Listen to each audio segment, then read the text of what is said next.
Some people might call this as something of a blessing, and that's not for me to say, of course, but we're talking about Meghan Markle and her return to be instrumental, part of course, the very much loved Invictus Games. As ever, let me explain. Morning, good to see you. Thank you so much as ever for your time today. By the way, I'm still reeling over this news. I wanted to share this with you because I find this incredible. In this day and age where we read about businesses going bust and all that sort of stuff, have you noticed now, they've got this new plan. Have you noticed this? I'm sure you savvy shoppers are out there. You go into a supermarket now and suddenly the only cash one that is available is suddenly not working. And what they can do is they can take the money right at the other end by an assistant, but you're shufted along like you're some kind of crazed shoplifter because you don't have a credit card or you won't spend it.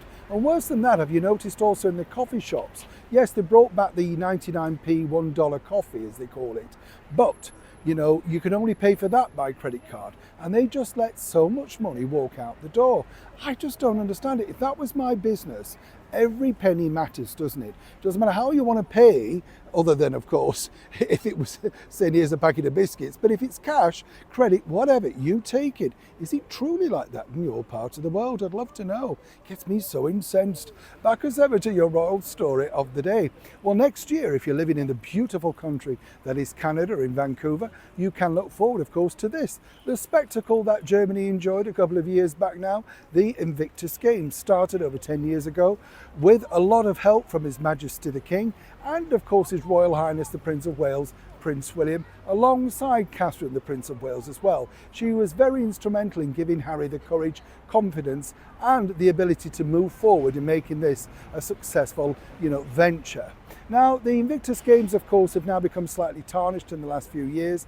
Recently, of course, we found out that the Invictus Heart of, the documentary series on Netflix, has now not been awarded anything or won't win anything, and sadly, the ratings were not spectacular. Again, my thing is, if it had made it as exciting for, say, as the Olympics, people would have been interested. It should be about the contestants. It's nothing to do with Harry. I'd love to see some of these challenges that they overcome. I think they're fabulous, personally, and they've got a lot of stamina, these girls and boys. I admire them for that.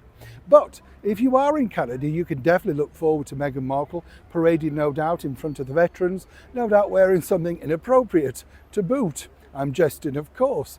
But over here, that's right, in 2027 in Birmingham, which has now been awarded a city to host the Invictus Games, after really not much push. And it's going to be interesting how this pans out, because obviously the government claim that we're strapped of cash. We don't have enough money. So quite how we're going to find this money to put on the Invictus Games remains to be seen. Perhaps that could come from donations, or indeed the swelling of the bank account that the company already has of Invictus. Who knows? But what it does get interesting is this, that I can tell you from an excellent source that apparently, unless the security detail is sorted out, then Harry will not be bringing Meghan to Birmingham. Now, some might say this is something to cheer and shout about, possibly better than the games, and I'm jesting, of course.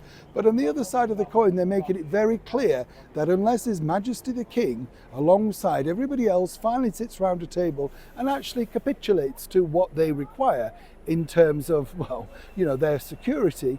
And it could, of course, be resolved by the government over here if they do decide to crumble and give in to Harry and Meghan's demands for security around the world, fully funded by the British taxpayer.